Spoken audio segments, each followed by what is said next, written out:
Think back for a moment, before streaming marathons, before endless scrolling, before Netflix even existed. Families once had to find their fun in simple, hands-on ways. The living room wasn't just a place to watch TV, it was a space for games, songs, and conversation. Summers felt longer, nights felt fuller, and joy was found in the company of the people right beside you. Today, we're opening up that dusty photo album of the past and looking at 10 ways American families had fun, no TV required. 1. Board games around the table. The dining room table was more than a place for dinner, it was the battlefield for board games. Monopoly, Clue, Scrabble, and countless others turned cardboard, dice, and tiny figurines into unforgettable nights. For kids, it was thrilling to beat mom or dad at their own game. For parents, it was a chance to laugh and spend time with their children without distractions. Arguments over house rules or who got to be the thimble piece in Monopoly made the experience even more memorable. Board games took off in the early 20th century, especially during the Great Depression, when families needed affordable entertainment that lasted.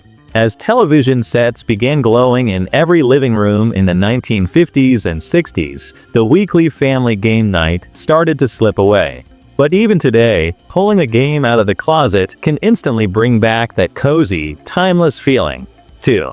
Listening to radio dramas. Before television's moving pictures, the radio brought families together with pure imagination. Everyone gathered close, maybe sipping cocoa, as voices and sound effects painted entire worlds inside their heads. Comedies like Fibber McGee and Molly, thrillers like The Shadow, and westerns like The Lone Ranger became staples of family life. Children leaned forward, holding their breath during cliffhangers, while parents chuckled at jokes that needed no screen. This golden age of radio stretched from the 1920s to the 1950s. It wasn't just entertainment, it was an event. Families tuned in at the same time every week, much like people later did for TV shows. When television arrived, radio dramas quietly faded, but the magic of creating pictures in your own mind is something no screen could replace.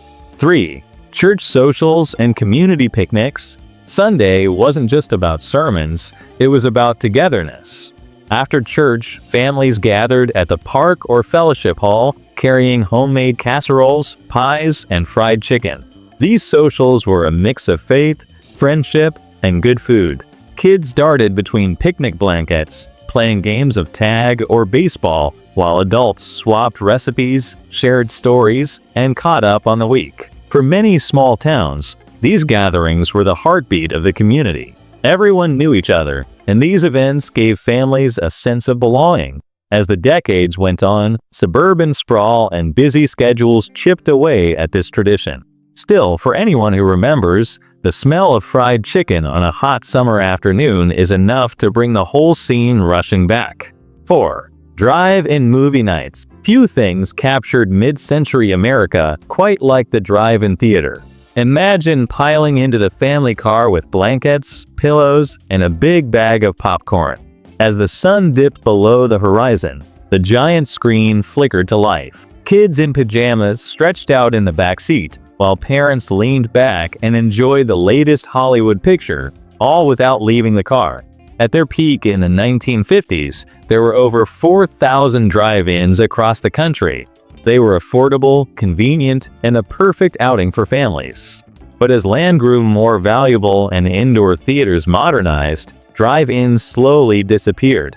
A few still survive today, mostly as nostalgic throwbacks, but the magic of watching a movie under the stars is something that will always belong to a simpler time. 5. Playing outside until the street lights came on. Long before video games, kids made their own adventures in the neighborhood. The rules were simple: you could ride bikes, play ball, or run through sprinklers. But when the street lights came on, it was time to head home. Games like hopscotch, kick the can, and hide and seek filled entire afternoons.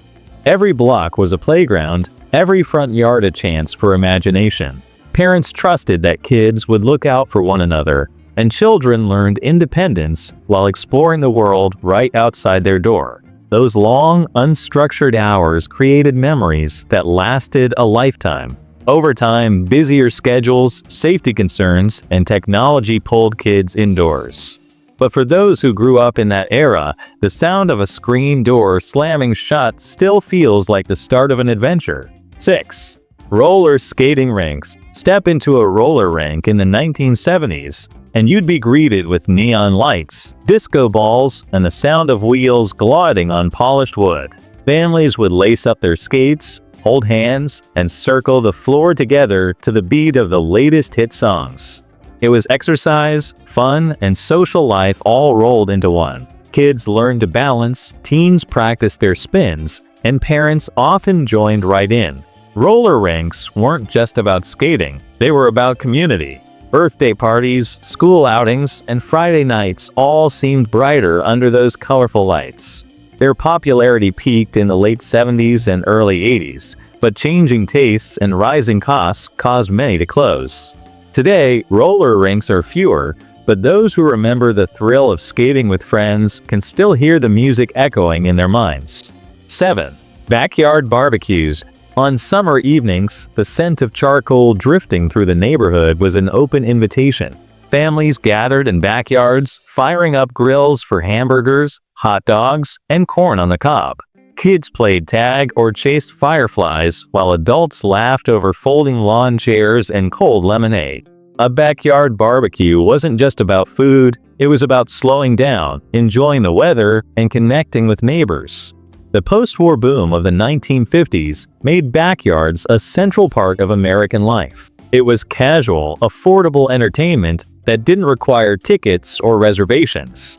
Over the decades, busier lives and air-conditioned living rooms pulled families inside. But every time that first puff of charcoal smoke rises, it feels like stepping back into those warm summer nights.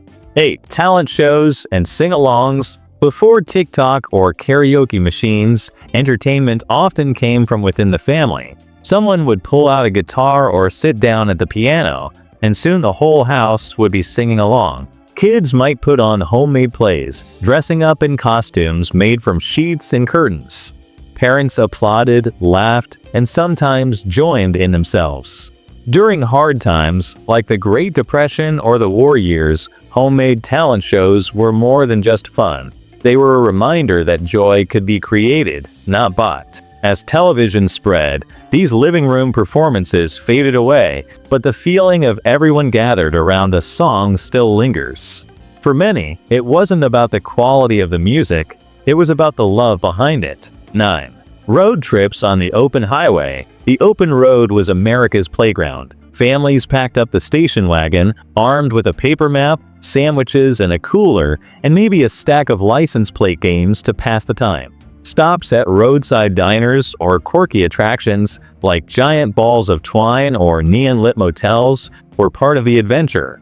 Parents drove, kids squabbled in the back seat, and everyone asked the same question, "Are we there yet?" The post-war highway boom made these road trips a central part of family vacations. They weren't always glamorous, but they were unforgettable. As plane tickets became cheaper and vacations shorter, the long road trip lost its hold on family life. Still, the romance of the highway, the promise of freedom and discovery, remains a cherished piece of Americana. 10. Puzzle nights. Last but not least, puzzle nights brought quiet togetherness into the home. 1,000 tiny cardboard pieces spread across the kitchen table became a shared challenge. Families worked side by side, finding edges, matching colors, and slowly revealing a picture. Conversations flowed easily during puzzle nights, making it as much about bonding as about completing the puzzle itself. Puzzles were especially popular during the early 20th century, offering affordable fun that lasted for days. They didn't require electricity, fancy equipment, or even winners and losers, just patience and teamwork. As television and computers filled evenings with faster entertainment, puzzles became less common. But even now, many people still find peace in the slow, steady rhythm of fitting one piece at a time. From the laughter of game nights to the quiet focus of puzzles, these traditions remind us of a time when family fun was unplugged, simple, and shared. They may have faded, but the memories still shine like old snapshots that never lose their warmth. If you enjoyed this little journey back in time, be sure to like, comment, and subscribe for more nostalgic stories right here on Heritage USA. And tell us in the comments, which of these family traditions do you wish would make a comeback?